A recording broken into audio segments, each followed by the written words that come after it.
Canada names its final Arctic patrol ship before the first one is even in the water. Allies are testing military readiness in the Arctic, while Canadian supply ships are still not finished. The Canadian Armed Forces is trying to recruit more women, and even Canadian subs are not to be replaced anytime soon, and the fighter jets are now back on the table. This is the Great White North Report. More expensive than the last. Watch the fresh ways they have to waste our taxes fast. Alright, so Canada finally names the final ship in its Arctic patrol fleet after a World War II Navy veteran, Lieutenant Robert Hampton Gray. Now it's interesting to note they're making 6 Arctic patrol ships. The Lieutenant Robert Hampton Gray will be the 6th one, and it should be completed sometime around 2024, I believe. Now this is going to be part of a fleet of surveillance ships that will help Canada ramp up its defense in the north, because currently right now the Russians are really ramping up their military in the north, in the Arctic Circle, and the Chinese are starting to appear on the scene as well. So nothing wrong with the name itself. Robert Gray was awarded the Victoria Cross posthumously for his efforts in carrying out airstrikes on a Japanese destroyer during World War II. That's pretty cool.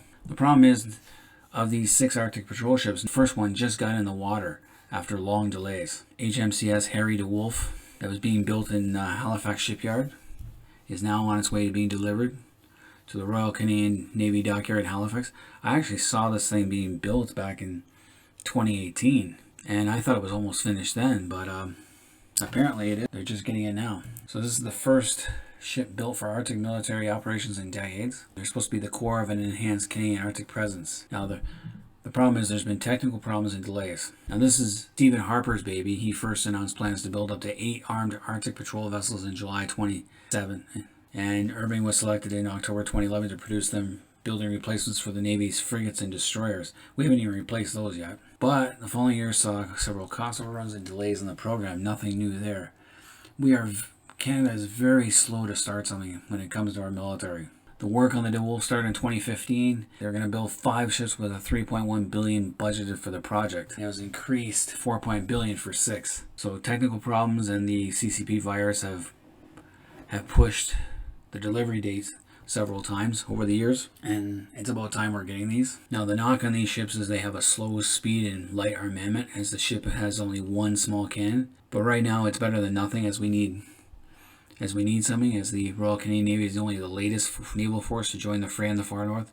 Russia, the US, China, and some European countries have been increasing their maritime capabilities in the region in recent years as part of a seemingly slow military buildup. This is because the ice is melting, and the Northwest Passage is actually becoming more open, and that'll be an economic boon for some places, environmental disaster for others, and we'll see how that goes. But the Russians are really looking into the natural resources of their part, and it could expand into our zone if we don't be careful.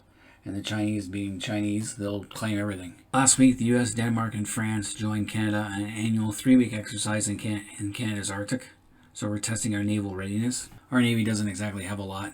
And this is in Operation Nanook, is the annual Northern Sovereignty exercise. So this year we're sending the frigate HMCS Ville de Quebec and the coastal defense vessel HMCS Glace Bay and the supply ship MV Asterix. So we're going to be joined by Danish frigate, French coastal defense ship, US Coast Guard cutter, and the brand new American guided missile destroyer. Of all these nations, only France is not an Arctic country. Now, Russia has invested heavily in rebuilding its cold weather military capability, and China, for some reason, has embarked on an icebreaker building binge. China's looking at a way to get cheaper goods to the East Coast. It's a cheaper option than going through the Panama Canal. That's what they're hoping for. And they want to keep the Northwest Passage as an international waterway, as opposed to Canadian sovereignty. So that's what's going on with global warming in that sense. One of the consequences of that is more military presence in the region. Which brings us next. The Ottawa awards $2.4 billion contract to finish building Navy supply ships. So the project won't be delayed by pandemic-driven deficit spending. As you know, the Liberal government has spent billions of dollars just to keep people afloat in Canada, thanks to the CCP virus. We've been trying to build 2 supply ships to resupply our Navy at sea, and I thought one of these was almost done. It's being built out in BC. And the Joint Support Ship Program over a decade and a half in the making. It appears now C-SPAN's Vancouver shipyards for the construction of 2 replenishment ships. Expect to be $4.1 billion, up from the estimate of $3.4. This was Harper's baby again. This was all talked about years ago, 7 years ago. And the first supply ship is to be delivered in 2023, and the second is supposed to arrive 2 years later. The problem with ships is the first ship is always takes longest to build, and then after that you get a blueprint for it, find out what the bugs are, and you can work around it. This ship should have been started years ago, and it hasn't. The good news is it's going to keep people working in the BC area, and again in Halifax and Quebec City where the other ships are being built, and that's the main thing. People are going to be working still. Now it's interesting to note that how Canada's Armed Forces is trying to recruit more women and trying to bust certain myths and shedding light on the positive experience of women in the military as an ongoing campaign to recruit more women. I have no problems with women in the military. I have a cousin who's a sergeant in the reserves, and I have a niece who's in the Navy. I also had an ex-girlfriend who actually served in she was in Afghanistan and Bosnia, so I have no problems with that. It's good to see women serve their country and be a part of things. So the question now, is it time for a woman to lead the Canadian military? I guess that question was posed last month, because the retirement of General Jonathan Vance opens the door for the next chief of the defense staff. I'm okay with a woman leading the Canadian military as long as she's got their prerequisites experience. Have they been overseas? Have they been under fire in combat? So I have no problems with that. If they can find somebody, because there's not many women in the military. I don't want to see the Canadian government choose a woman just to get its progressive left-wing credentials up and pander to that. I want the person who gets the job to actually deserve it and be the best person for the job. All right, still sticking with the Navy here. It's the mileage, not the years. The military says it plans to keep subs afloat past retirement dates. So we bought 4 submarines from the British back in the 90s, and these things were built in the 1980s, and we plan to keep these things afloat from up until the 2030s and early 2040s. It's like the Sea King helicopter all over again.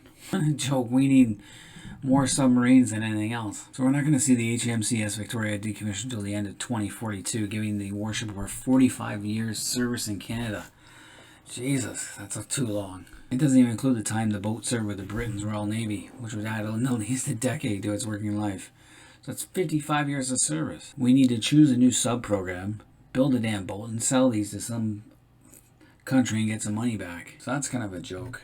Now these submarines also have a tortured technical history, including 1 fatal fire, and they expect to remain in service until 2040s. Now it's trying to squeeze more life out of boats. It's supposed to start retiring in 4 years. These things are expected to start retiring beginning in 2024. And it's true, they're obsolete. Canada's submarine fleet spent 0 days at sea last year. All 4 of our second-hand subs, second-hand keyword, were tied up last year for maintenance and repair. That's not good. That means not one submarine was in the water on extended periods. The Canadian government's got to get off its ass, I don't care who it is, liberals, conservatives, whatever, and start looking at a submarine. See, we put this on hold all through the 90s and 2000s, and a lot of things haven't been replaced when they should be, or we're buying second-hand. Just like our frontline frigates, they've suffered 10 fire and smoke incidents since 2018. Our frigates are getting older. They were built in the 90s, and they're getting towards the end of their lifespan. So our frigates were built in the 1990s and are now in the second half of their operational lifespan and will require more attention and upkeep.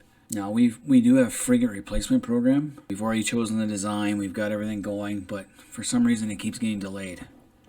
Every new government scraps the previous government's commitments and restarts the whole bidding process, which is just unnecessary and costly in the long run. Which brings me to the last thing, deadline to submit bids to build Canada's next fighter jet lands today. Last time Canada needed jets, it took 5 years, but the process to replace them has taken decades. It's true, our military is like a third wheel, at the bottom of everyone's list. We've relied on the U.S. to protect us for far too long. So under Stephen Harper, the Conservative government was going to buy the F-35. In fact, we were part of the F-35 development project. And then it triggered a storm of political and defense opposition that dragged in the Parliamentary Budget Office.